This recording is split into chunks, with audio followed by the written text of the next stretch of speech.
আমি আজকে বানাবো টক ঝাল মিষ্টি জেলি।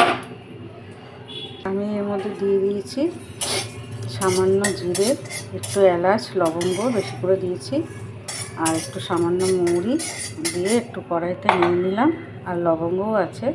শুকনো লঙ্কাটা দিইনি, শুকনো লঙ্কার বদলে গুঁড়ো লঙ্কা দিচ্ছি।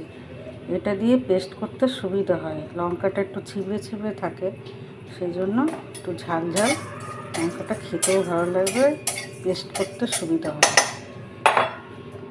দিয়ে আমটা এবার দিয়ে দেবো, কড়াইতে সামান্য একটু জল দিয়ে দেবো,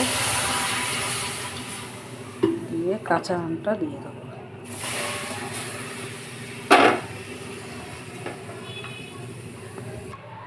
দিয়ে একটু নুন দিয়ে দেবো, দিয়ে একটু চাপা দিয়ে দেবো, সিদ্ধ হবে। আমটা এবার সিদ্ধ হয়ে গেছে, পুরো সিদ্ধ হয়ে গেছে। এবার না মশলাটা বেটে নেবে। এবার পুরো ভাজা রাখা মশলা গুঁড়ো হয়ে গেছে,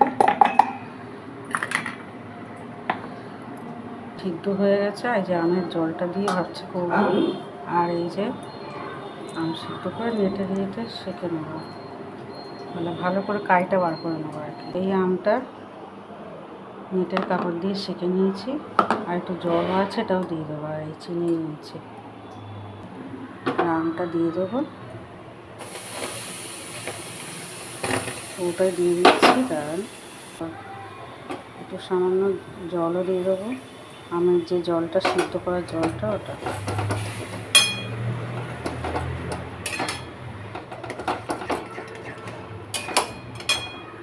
জলটা ভালো করে মুড়িয়ে নিয়েছি, জলটা ভালো করে টানিয়ে নিয়েছি। এবার এক বাটি চিনি দিয়ে দেবো,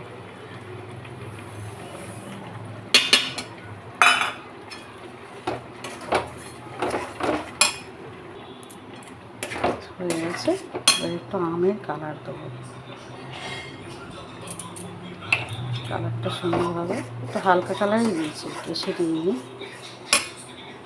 হয়ে গেছে, এই যে আটা হয়ে গেছে, হয়ে গেছে।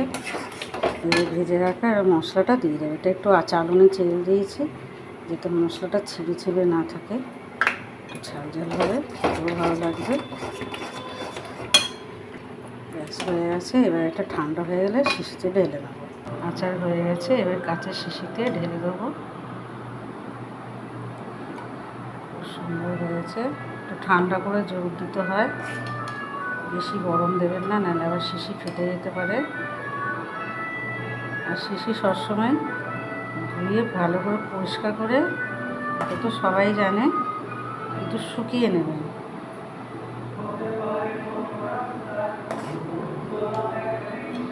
ঠান্ডা হয়ে গেছে, একটু ঠান্ডা হয়ে যাবে, জমে যাবে। এবার ঠান্ডা হয়ে গেছে, এবার সুন্দর মনে হচ্ছে জমে গেছে, এবার এরকম করে পাউরুটি দিয়ে মেখে খাবেন, খুব সুন্দর হয়েছে জেলি। রুটি দিয়ে, পাউরুটি দিয়ে, যেরকম খুশি খেতে পারে। ঠান্ডা হয়ে যাবে, দিয়ে এরকম করে আটকে, এখন কিন্তু আটকাবো না, এখনও গরম আছে, একটু খুলে রাখবো। এই হচ্ছে আচার।